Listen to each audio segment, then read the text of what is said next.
सदरी वयस्सिरली अमरी वहलुल उक़दतम मिन लिसानी यफ़क़हू क़ौली। सदक़ल्लाह।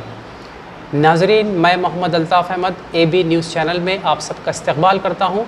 तो आइए हम आपको करते हैं तमाम ख़बरों से बाखबर। सबसे पहले आज की शेह सुर्ख़ियाँ।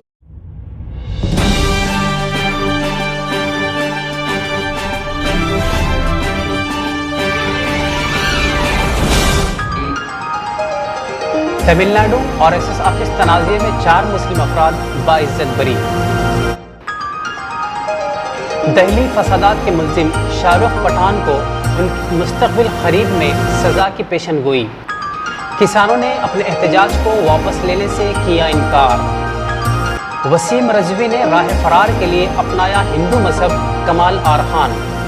इलाहाबाद हाई कोर्ट ने की योगी हुकूमत की सरज़निश। हम गांधी के हिंदुस्तान में शामिल हुए थे, न कि गॉडसे के भारत में, फारूक अब्दुल्ला। लखीमपुर खीरी तनाज़ा, अजय मिश्रा को मिली बड़ी राहत। दहली फसाद के मुल्ज़िम शाहरुख पठान को 3 मार्च 2020 को उत्तर प्रदेश में गिरफ्तार किया गया था, जिनका जुर्म ये था कि उन्होंने शहरियत तरमीमी क़ानून के ख़िलाफ़ एहतजाज के दौरान दहली के एक पुलिस अहलकार दीपक दहिया पर बंदूक ताना था।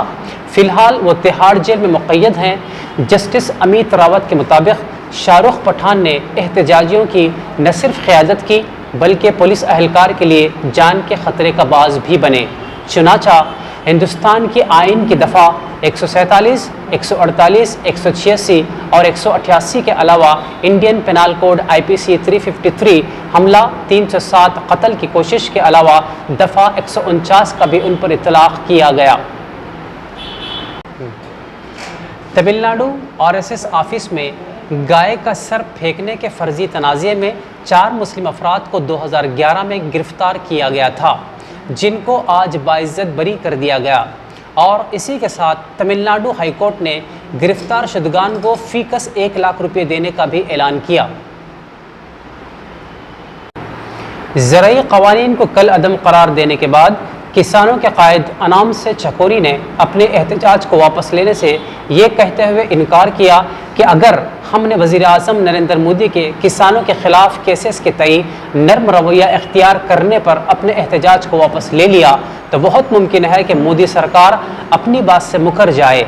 लिहाजा उन्होंने बबांग दहल कहा कि हम अपना एहतजाज उस वक्त तक जारी रखेंगे तावक्त ये कि हुकूमत हमारे तमाम तर मुतालबात की एकसुई नहीं कर लेती। तो आइए दोस्तों, ये बड़ी अपडेट आ रही है कि मलऊन वसीम रज़वी के, जिसने गाज़ियाबाद के एक मंदिर में पीर की सुबह हिंदू मज़हब को अपनाया था, कमाल आर खान ने अपने ट्विटर पर बताया कि वसीम रज़वी ने महज CBI जांच से राह फ़रार के लिए हिंदू मज़हब को ढाल के तौर पर इस्तेमाल किया है।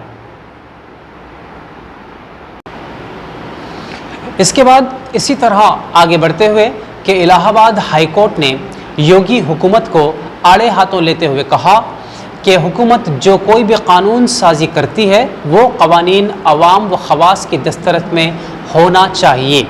हाई कोर्ट ने मफाद आम्मा PIL केस की सुनवाई के दौरान वजाहत की। इसी के साथ साथ साबिक़ा वज़ीर आला जम्मू कश्मीर फारूक अब्दुल्ला ने बड़े ही करख्त लहजे में मोदी हुकूमत से कहा कि हम गांधी के हिंदुस्तान में शामिल हुए थे, न कि गॉडसे के भारत में। उन्होंने ये बात हिंदुस्तान को गांधी के मुल्क से गॉडसे के भारत में तब्दील करने के तनाजुर में कही। लखीमपुर खीरी तनाज़े में मुक़य्यद अजय मिश्रा को आज कोर्ट से राहत दे दी गई। वाज़ेह रहे कि हादसे के दौरान फ़ौत होने वाले सहाफ़ी रमन कासिब के भाई ने मरकज़ी वज़ीर अजय मिश्रा के बशमूल 14 अफराद के ख़िलाफ़ मुक़दमे के मुताल्लिक़ CRPC की दफ़ा 156(3) के तहत दाखिल की थी। ताहम CJM कोर्ट ने इसको कल अदम करार दिया, जिसका साफ मतलब ये है कि अब मौसूफ़ के ख़िलाफ़ कोई भी केस दर्ज नहीं किया जा सकेगा। दहली के रोहिणी डिस्ट्रिक्ट कोर्ट में आज एक मुश्तबा धमाका हुआ, जिससे सनसनी फैल गई। ज़राए के मुताबिक कोर्ट के कमरे नंबर 102 के पास एक बैग में धमाका हुआ, ताहम किसी जानी नुकसान की इत्तला ताहाल मौसूल नहीं हुई। धमाके के बाद यहाँ मौजूद पुलिस अहलकारों ने तफ्तीश शुरू कर दी। बताया जा रहा है कि धमाके की शिद्दत मामूली नोयत की थी, ताहम इस धमाके से कोर्ट में अफरा तफरी मच गई। आखिर में हम इस उम्मीद के साथ आपसे विदा लेते हैं कि इंशाअल्लाह कल फिर मुलाकात होगी। शब ख़ैर।